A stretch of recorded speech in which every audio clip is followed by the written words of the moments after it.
그리고 예수님께서 100배의 열매를 맺는 이런 원리를 길을 가르쳐 주시면서 네 종류의 밭을 말씀합니다. 이것은 이 밭은 인간의 사람의 각각의 마음의 상태를 말씀을 하고 있죠. 하나는 첫 번째는 길가, 두 번째는 바위, 세 번째는 가시떨기와 같은 마음, 네 번째는 좋은 땅, 좋은 밭이라고 그렇게 말씀을 해요. 근데 밭의 종류에 따라서 오늘 네 종류지만 결국 100배의 열매를 맺는 밭은 마지막입니다. 좋은 땅, 좋은 밭에 떨어진 씨앗만이 100배의 열매를 맺게 될 것이라고 그렇게 말씀해요. 근데 여러분이 오늘 이 씨앗은 무엇을 말씀하는 겁니까? 하나님의 말씀을 말씀하고 또 씨를 뿌리는 분은 하나님이시죠. 또 하나님께서 세우신 이제 설교자나 말씀을 전하는 사람들을 통해서 하나님은 씨앗을 인생의 마음의 밭에 뿌립니다. 근데 오늘 이 네 종류의 사람들의 공통점은 뭔가 하면 하나님의 말씀을 다 들었다는 거예요. 근데 이 네 종류를 밭을 말씀을 하면서 100배의 축복을 맺는 이 밭은 착하고 좋은 마음을 가진 좋은 땅에 떨어진 씨앗이다, 그렇게 말씀해요. 그러니까 이 열매를 맺는, 인생의 열매를 맺는 것은 하나님의 말씀이라는 이 씨앗과 그것과 연관된 마음의 상태라는 거예요. 그래서 100배의 풍성한 열매를 맺는 우리 첫 번째 삶에는 다른 여타의 조건이 아닌 말씀과 연관된 마음의 상태가 결정이 된다. 이건 굉장히 우리에게 희망의 소식이죠. 만약 이것도 잘해야 되고 이것도 잘해야 되고 팔방미인이 돼야 되고 대단한 능력을 가져야 되고 또 대단한 배경을 가져야 되고 대단한 지위를 가져야 되고 또 많은 소유를 가져야 열매를 맺는다고 한다면 많은 사람들이 저를 포함해서 아마 좌절을 할 거예요. 근데 예수님은 그런 조건을 전혀 내세우질 않습니다. 100배의 열매를 맺는 풍성한 삶을 살려면 마음과 그 씨앗이 떨어지는 그 마음의 상태로 인해서 결정이 된다는 거예요. 다른 조건은 아무것도 없다는 거예요. 여러분 속지 마시기 바랍니다. 우리가 생각할 때 사단 마귀가 또 이 세상에 이런 시스템 속에서 주어지는 메시지가 능력이 있어야 되고 다 갖춰야 되고 좋은 배경이 있어야 되고 또 그리고 위치도 좋아야 되고 지위도 좋아야 되고 많은 걸 가져야 어떤 일을 할 수 있고 열매를 맺을 수 있다, 이렇게 생각하게 만드는 일들이 있어요. 학교 다닐 때부터 우리는요 계속 줄을 세우잖아요. 1등, 2등, 3등, 4등 줄도 세웠고 그 획일적인 틀 속에 우리가 살아왔기 때문에 충분히 그런 생각을 가질 수 있어요. 이런 생각에 빠지면 열등의식이나 또 다른 사람이 나보다 못하면 우월의식을 갖든지 그럴 수 있어요. 근데 하나님은 전혀 그런 조건을 말씀하지 않아요. 마음의 상태면 충분하다는 거예요. 마음의 상태가 어떠냐에 따라서 인생은 열매를 맺고 열매를 맺지 못한다는 거예요. 하나님의 말씀과 연관된 마음인데 오늘 길바닥, 바위, 가시떨기, 그리고 좋은 땅, 옥토, 이 네 종류의 밭의 특징은 뭔가 하면요 다 하나님 말씀을 지금 들었다는 거예요. 길바닥에 있는 사람들도 하나님 말씀에 씨앗이 떨어졌고 또 바위, 가시떨기, 좋은 땅 똑같은 말씀을 받았다는 거예요. 다른 말씀이 아니라는 거예요. 똑같은 말씀의 씨앗, 생명의 씨앗이 말씀이 들었는데 왜 한 인생의 밭에만 열매를 100배를 맺게 되나? 그것은 말씀에 대한 이 연관된 마음의 밭의 상태라는 거죠. 이 길가의 마음은요 열매를 맺지 못하는 마음에는 하나님께 문제가 있는 게 아니고 듣는 사람의 말씀을 듣는 사람의 마음의 상태인데, 이 길가의 마음은, 길은 세상과 가깝고 사람들이 왔다 갔다 하는 곳 아니에요. 그러나 길가의 마음이라는 것은 세상과 가까운 거예요. 하나님보다도 세상과 가깝고 교회보다도 세상과 가깝고 사람과, 세상 사람과 보내는 시간이 더 많은 거예요. 그래서 마음이 딱딱하니까 말씀을 수용하는 이 수용성이 부드럽지 못한 겁니다. 그럼 무감각하고 비판적인, 이 말씀을 받아들이지 않고 그냥 이렇게 속에서 쳐내는 거예요. 듣긴 듣는데 쳐내는 거예요. 목사님, 그런 사람이 누구예요? 아니, 모르죠. 내가 안다고 어떻게 또 말을 하겠어요?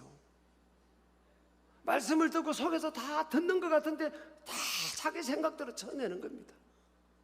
듣고 싶은 것만 들으려고 하는 거예요. 바위에 이 떨어진 씨앗과 같은 그 마음은요, 신앙의 뿌리가 얕고 물기도 없고 신앙의 뿌리가 얕아서 햇빛이 내리쬐면 시들어 버린다는 거예요. 그 시험을 이기지 못해. 조금 신앙생활 하다가 시험을 못 이기는 겁니다. 여러분, 신앙 성장과 성숙을 위해서는 그 시간이 필요한 거죠. 하나님은 살아계시고 전능하셔도 우리가 하나님 믿고 예수님을 믿고 의지하고 살아가도 살아가는 삶의 현장에서는 시험이 있을 수 있어요. 그걸 통해 우리를 만들어 가시는데 그걸 이기지를 못하는 거예요. 조그만 시험이 오면 못 되는 거예요. 여러분, 교회 생활도, 교회가 지금 천사들이 모인 게 아닙니다. 가정에서 여러분 얼마나 싸웁니까? 어떤 우리 교인 중에 어떤 분이, 목사님 우리는 맨날 싸운대요. 하루도 안 싸우는 일이 없대. 교회는 그런 사람이 모인 게 교회입니다. 그런 사람들이. 교회는요, 거룩한 사람이 모인 곳이 아니에요. 세상도 교회를 바로 알아야 됩니다. 교회가 무슨 거룩한 곳이, 사람들이 모인 곳입니까? 자기의 죄를 인정한, 용서받은 죄인들이 모이는 곳이죠. 그렇잖아요. 그러니까 교회 생활도 여러분, 시험을 이겨나가야 되는 겁니다. 아니, 저 가정에서 싸웠던 사람이 똑같이 여기서 엉켜서 살아가는데 뭐가 인격이 여러분 100% 완성형이겠습니까? 다 자기중심적이고, 다 내 입장에 생각하려고 하고, 내가 내 관심만 받으려고, 다 그런 사람들이 우리가 저를 포함해서 모이는데, 이 교회 생활을 이겨나가야 되는 거예요. 이 뿌리를 쫙 내리고요, 뿌리를 내리면 바람이 불어도 안 뽑히고요, 뿌리를 내리면 햇빛이 막 내리쬐도 그 수분이, 뿌리가 깊어서 수분을 빨아들이잖아요. 그래서 견뎌내는 거예요. 이 교회 생활도 견뎌내는 거예요. 뿌리를 자꾸 내려야지. 그냥 얕은, 그냥 건성건성으로 그냥 얕게 교회 생활 하면요, 조금만 시험은 탁 빠져버려, 날아가 버립니다. 그럼 또 딴 교회 언제, 어디 또 딴 교회 한번 가봐. 다 맨날 그 타령입니다. 그 타령입니다. 예수님이 앞에 섰을 때 너 뭐 하다 왔니? 아, 교회를 12군데 다녔는데요. 12제자를 좋아하냐? 가시떨기의 마음은요, 뿌리는 내리는데, 이 뿌리는 내리는데 가시떨기와 같은 기운에 막혀서 더 이상 못 자라고 열매를 못 맺는 거예요. 그러면 가시떨기의 마음이 어떤 상태냐? 오늘 성경이요, 세 가지를 말합니다. 염려, 이생의 염려, 재물, 향락이라고 말해요. 이제 이 말씀이 떨어져서 조금 자라다가 첫 번째 뭐가 부딪히는 거 하면요, 염려에 부딪히는 거예요. 살아가는 삶의 현실에서 염려에 부딪히는 겁니다. 이게 여러분, 예수님의 제자들도 그게 왔어요. 예수님의 제자, 수제자였던 베드로 보세요. 베드로는 처자식이 있었거든요. 아니, 예수님 따라가면 뭐 정권을 잡고 한자를 할 줄 알았더니 예수님이 십자가에 고난 받으시고, 뭐 닭 줬던 게 세상적으로 볼 때는 그런 분위기잖아요. 그러니까 처자식 생각하면서, 야, 이러다가 본전도 못 찾겠다. 그래가지고 이 베드로가 나는 물고기 잡으러 간다 하고 물고기 잡으러 옛날 생활로 돌아간 거예요. 옛날 생활로 돌아가도요, 이게 조용히 혼자 안 갑니다. 괜히 소문내고 갑니다. 여러분, 이게 무슨 작전인가? 물귀신 작전이에요. 이 죄 짓는 사람은요, 지 혼자 죄 안 짓습니다. 꼭 끌고 갑니다. 끌고 들어간다고요. 말로 말하잖아요. 난 어떻게 한다고 그러니까 이 말을 들었던 6명의 제자들이요, 미혹돼 버립니다. 그래서 말도 잘 들어야 돼요. 여러분, 주변에 좀 믿음이 있는 말, 긍정적인 말, 희망의 말, 소망의 말, 믿음의 말을 하는 사람들 옆에 있어야지 막 불평, 비판, 비난, 막 꼬이는 말할 그 손해봅니다. 그것도 우리에게 영향을 끼치는 거예요. 그래서 이 염려는 절대 여러분 배격해야 돼요. 대적해야 돼요. 베드로전서 5장 7절에서 9절에 보면 너희 염려를 다 주께 맡기라. 이는 그가 너희를 돌보심이라. 근신하라, 깨어라. 너희 대적마귀가 우는 사자같이 두루다니며 삼킬 자를 찾나니. 그랬어요. 앞에는 너희 염려를 다 주께 맡기라 해놓고 그 다음 구절은 뭐예요? 대적마귀가 우는 사자같이 두루다니며 삼킬 자를 찾는다. 마귀가 삼킬 자를 찾는다는 거예요. 앞에 염려를 말씀하고, 이건 뭘 말합니까? 이거는요, 염려하는 사람은 이 사단 마귀에게 문을 열어주는 거예요. 여러분요, 염려는 이 불신앙입니다. 이 동물의 왕국 같은 데 보면 이 힘이 약해도 이 약한 짐승들이 같이 떼를 지어 있으면요, 사나운 맹수가 거기를 들어오지를 못해요. 이 무리에 힘이 있는 겁니다, 이게. 근데 한두 마리가 떨어져 나가야 돼요. 무리에서 떨어져 나가면 그게 밥입니다. 이러면 염려는 하나님과 우리 신앙으로 하나님과 떨어지게 하는 거예요, 이게 지금. 그러니까 이건 하나님의 돌봄을 받지를 못하는 거예요. 염려 속에 있으니까. 불신앙이고 염려니까. 그러니까 밥이에요, 밥. 그래서 여러분, 이 베드로전서 5장 9절 보면 너희는 믿음을 굳건하게 하여 그를 대적하라. 그를 대적. 그래서 여러분, 이게 염려가 주제잖아요. 마귀를 대적해야 되는데 사실은 인생의 염려를 대적하는 거예요. 여러분, 염려된 마음이 오면 이걸 예수 이름으로 대적해버려야 되는 겁니다. 염려는 물러가라 해버려야 돼요. 이 염려가요, 사나운 맹수에게 우리 목을 내주는 것, 급소를 내주는 것 같다는 거예요. 굉장히 지금 염려가 무서운 거예요, 지금. 그리고 우리 염려를 다 어떻게 됐어요? 주께 맡겨야 됩니다. 어떤 거는 맡기고 어떤 거는 안 맡기고 아니라 다 맡겨야 되는 거예요. 또 한 가지는 이 가시떨기와 같은 이 기운, 이 우리를 자라지 열매 맺지 못하게 하는 게 뭔가 하면 재물에 대한 겁니다. 재물에 대한 욕심입니다. 여러분, 이 재물은요, 성경은 재물이 물질이 그 돈이 악도 아니고 선도 아니에요. 중성이에요, 중성. 근데 돈을 사랑하면 일만하게 뿌리라고 했어요. 돈을 사랑하는 것은 모든 악의 뿌리다. 사랑한다는 게 뭐예요? 내 인생의 최고의 가치로 두는 거예요. 우리 인생의 최고의 가치는 하나님이잖아요. 내 인생의 최고의 사랑의 대상으로 두는 이것은 모든 악의 뿌리입니다. 그러니까 여러분, 이 말씀을 적용해서 우리가 가만히 우리 인생을 보면요, 모든 사람들이 죄를 짓고 사람 관계가 깨어지고 죽이고 빼앗고 뭐 이런 막 죄 짓는 그 원인을 보세요. 다 거의 돈입니다. 거의 돈이라고요. 성경은 여러분, 우리가 그리스도인들은 하나님의 말씀의 관점에서 우리가 봐야 되는데, 이 재물은 지극히 큰 것이 아닌 지극히 작은 것이라고 말해요. 누가복음 16장 10절에서 13절 보면 지극히 작은 것이에요. 돈은 뭐라고요? 지극히 큰 게 아니에요. 하나님의 관점에서 보면 돈은 지극히 작은 거예요, 작은 거.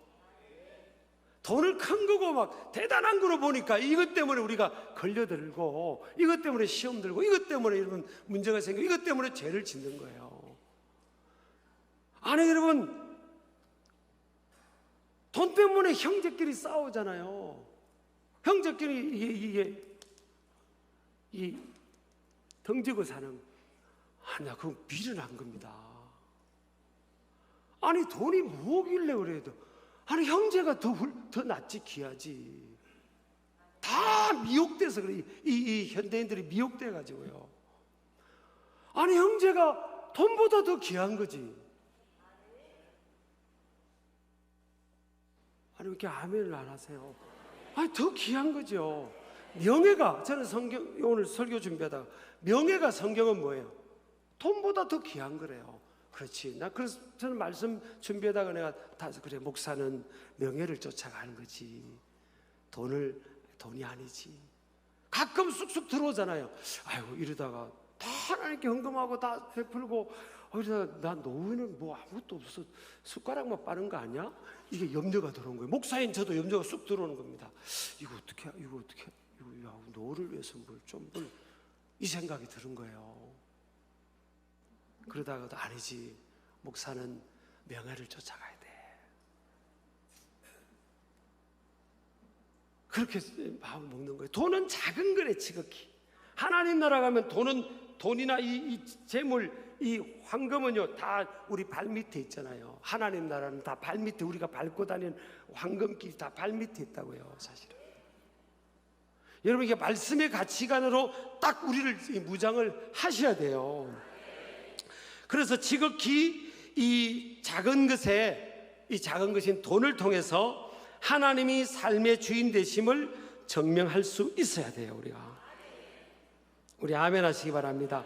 그리고 돈은요 자신의 신앙의 크레딧을 증명하는 수단인 겁니다. 그리고 또 돈의 획득의 목적이 뭐죠? 성경적이어야 됩니다. 여러분, 왜 우리가 돈을 벌려고 하죠?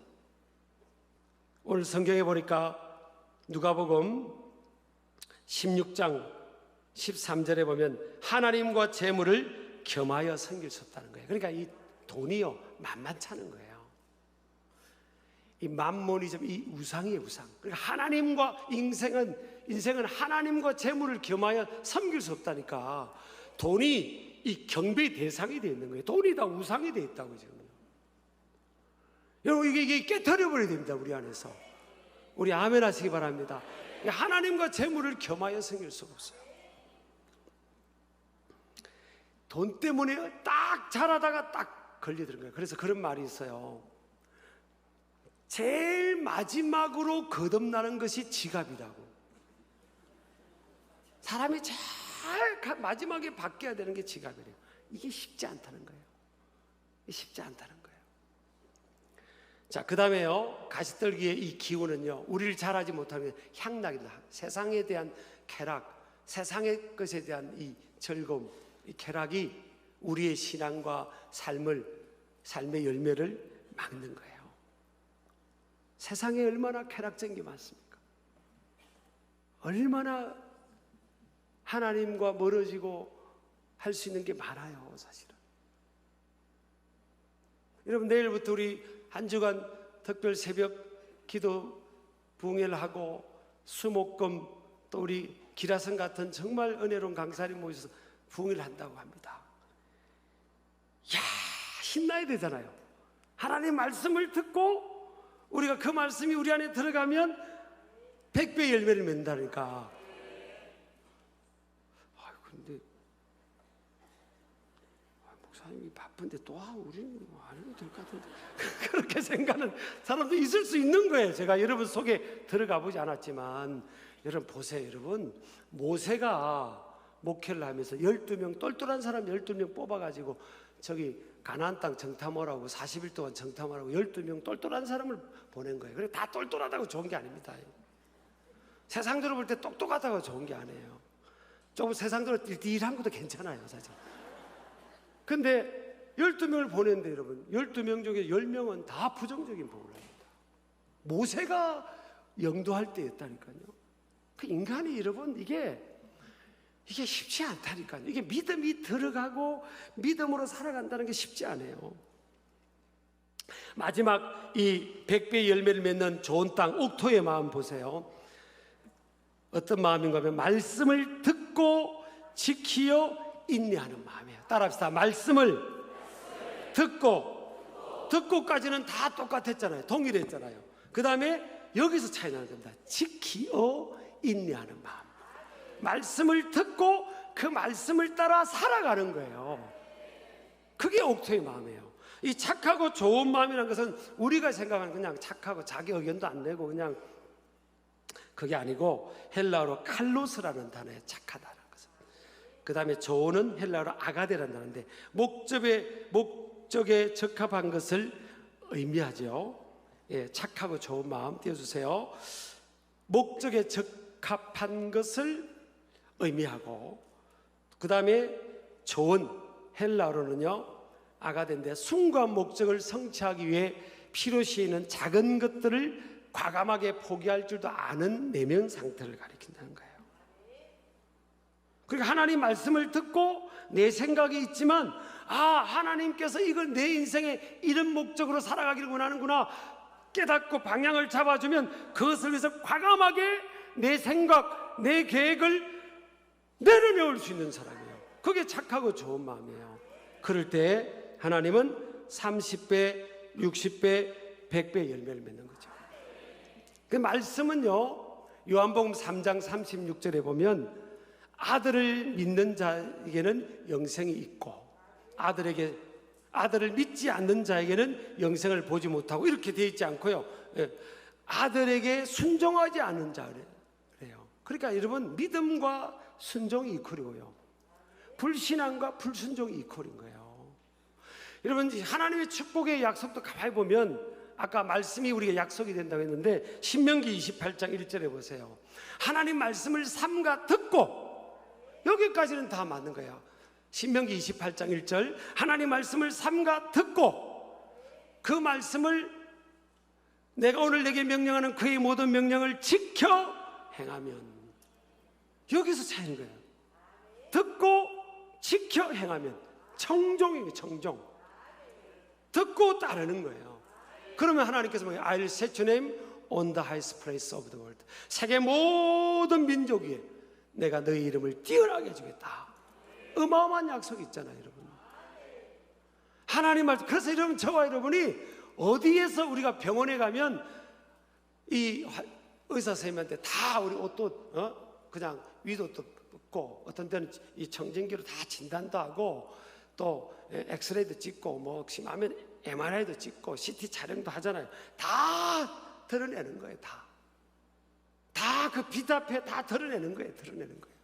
그래야 진단이 되고 그런 것들을 다 치료하고 잘라낼 걸 잘라내야 될 거 아니에요.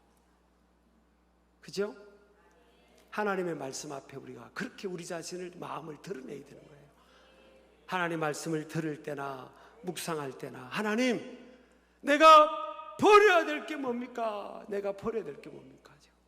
하나님 이 말씀을 내가 오늘 말씀을 들으면서 또 말씀을 내가 묵상하면서 하나님 이 말씀을 통해 내가 버려야 될 죄와 허물을 보여달라고. 그럼 그걸 과감하게 버리고 내가 착하고 좋은 마음으로 하나님의 말씀을 따라서 나아가겠습니다. 그러면요 그 인생은 바뀝니다. 제가 아까 우리 고향교 이야기하면서 간증을 했잖아요. 이게 여러분 저에게만 그런 게 아니고 특정한 누군가만이 아니야. 하나님 말씀 다 보편적으로 모든 사람에게 약속 주신 거예요. 하나님의 말씀 오늘 이 시간부터 하나님의 말씀을 딱 결단하고 말씀을 듣고 그 들은 말씀을 따라 나아가면 하나님이 역사하신다고요. 그때부터 열매를 맺게 하시는 겁니다. 제가 2부에 때도 그랬습니다. 여러분 자녀들 절대 믿지 말라고 그랬어요. 자녀들의 신앙은 그냥 저절로 되는 게 아니다. 우리가 부모 세대가 하나님의 말씀을 따라 정말 신실하게 나아갈 때 하나님의 생명의 역사가 그 개성이 되고 이어지고 열매를 맺는 거지. 우리 떠나가고 대충 우리가 믿다가 떠나가고 나면 애들 다 이런 유럽을 제가 가보고 내가 결심하고 돌아왔습니다. 결심하고 돌아왔다고요. 전 국민의 90% 이상 예수 믿는 우리는 뭐 20% 겨우 넘었다가 지금 뚝뚝 떨어지고 있잖아요. 90% 이상 믿던 그 나라가 지금 예배당에 다 비어 있는데 뭐 그게 다 여러분 이게 속으면 안 됩니다, 여러분. 진짜 바로 믿어야 열매 맺지. 진짜 바로 우리가 믿어야 착하고 좋은 마음으로 말씀을 따라 지켜 인내하면서 나아갈 때 이 자녀에게 열매가 맺어지고 우리의 삶에 이 복음의 선한 영향력이 나타나는 거지. 자자로 되는 게 아니에요. 자기에게 속아서도 안 됩니다. 절대 속아서는 안 돼요. 여러분, 천국이 있고요, 주님 오실 날이 가까운데 우리가 바로 잘 믿기를 주의 이름으로 축복합니다.